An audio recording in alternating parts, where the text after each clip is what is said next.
Today, we are going to discuss about the volleyball positions and their roles, responsibility, and an example from UAP.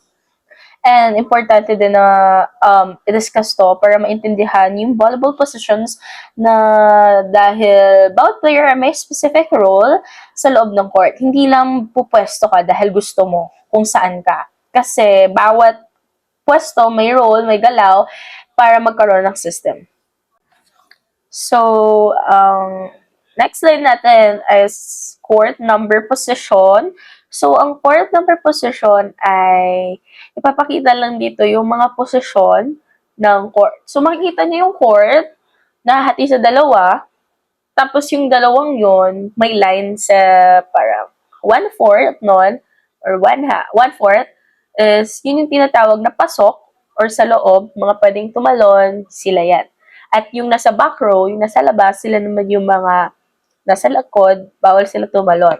No. Hindi man sa bawal tumalon, bawal sila mag-spike jump. Kung gusto nila magpalo, tatapakan nila yung line na yan, dun sila pwedeng pumalo.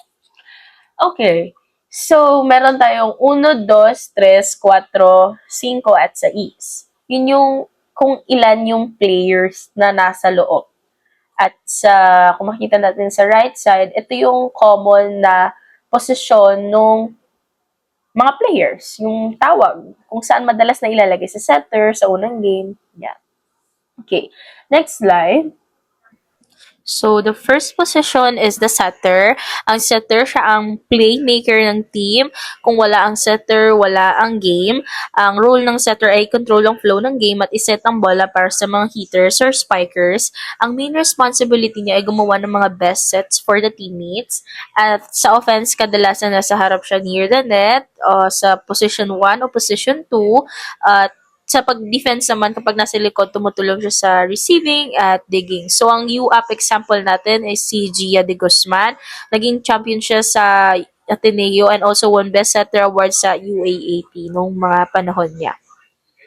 Next naman natin ay ang outside hitter. Ang outside hitter, siya naman yung main attacker ng team. Ang role niya ay umatake at tumulong sa receive at ang main responsibility niya ay makapuntos through spikes. Sa offense, nasa position 4 siya. Sa defense, nasa position 5 para sa receive. Ang ating UAP example naman ay si Bella Belen from NU. She is an MVP and champion and isa siyang magaling na outside hitter. One of example pa ng outside hitter is Eliza Valdez. She is a legend from Ateneo de Manila. Next is a middle blocker. So, middle blocker, ang role niya is mag-block ng bola at gumawa ng quick attacks. At ang main responsibility ay pigilan ang kalaban sa pag-score or kahit mapabagal, yung role niya din, mapabagal yung bola, no? Sa offense naman, nasa position 3 siya. Sa defense naman, nasa gitna rin siya para sa blocking. Ang UAAP example ay si Fifi Sharma from Lasal. Kilala siya sa kanyang strong blocking. At isa pa example, ngayon, no, si Thea Gagate, isa rin siyang dominant middle blockers. Ang next position naman ay libero. Ang role niya ay mag-receive at mag-dig ng bola. At ang main responsibility niya ay panatiliing buhay ang bola at hindi ito bumagsak. At siya rin yung taga-kuha ng mga bolang malalayo, taga-habol, taga-dive. No? Sa position naman ay nasa back row lang siya.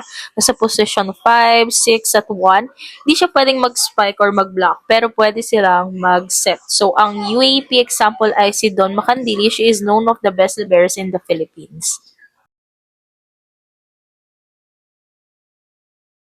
Hitter naman ay, ang role naman nito ay tumutulong sa attack at mag-block sa kalaban. Ang main responsibility ay maging support, score at defender. Sa offense ay nasa position 2 siya. Sa defense, tumutulong siya sa blocking sa right side. Ang UF example naman o UAP ay si Cici Rondina from UST. Kilala siya bilang cherry bomb at small but terrible. Magaling siya sa jumping at scoring. Another example ng opposite hitter ngayon ay si Angel Canino from Lasal. Isa siya sa rising star ng UAP at alam ko tinagurian siyang Rookie of the Year. So overall, the volleyball is not about the strength or skills but it's also about the teamwork and proper positioning. And that's all. Thank you for listening.